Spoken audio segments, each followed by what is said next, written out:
When we think of the United Nations, most of us have that image of peacekeepers with their blue helmets, or the famous UN Security Council horseshoe table.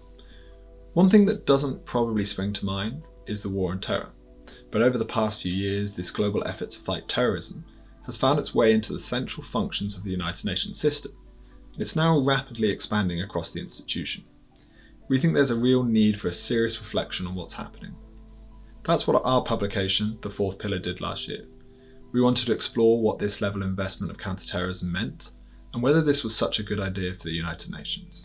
After many years of UN Security Council resolutions and action at the UN General Assembly, in 2017 the UN created a new dedicated Office of Counter-terrorism. Over the past few years, this office has gone from just 7 staff to over 150 staff, with almost 80% of this resources coming from just 2 member states, Saudi Arabia and Qatar.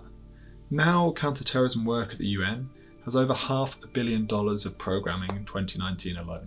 The rise of securitized counterterrorism spreading across the UN is having a number of impacts, including reorientating efforts to build, keep and make peace, protect human rights, support gender equality and deliver humanitarian aid towards narrow security objectives, allowing abusive states who imprison opposition, crack down on dissent and maintain awful human rights practices to blue-wash these efforts by using UN counter-terrorism as a cover, and also contributing to inflating threats rather than dealing with them, by pushing UN funds and agencies and programs to look for terrorism and extremism-shaped holes where they might not exist.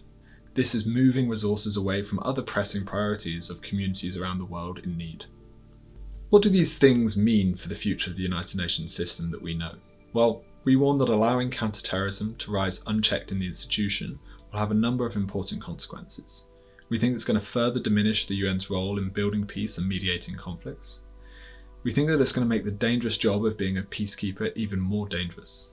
We think it's going to contribute to a furthering of the crackdown of civil society and the instrumentalization of women's rights organizations, youth groups and protest movements around the world. And ultimately, it's going to put the UN's development and humanitarian systems and functions in the firing line.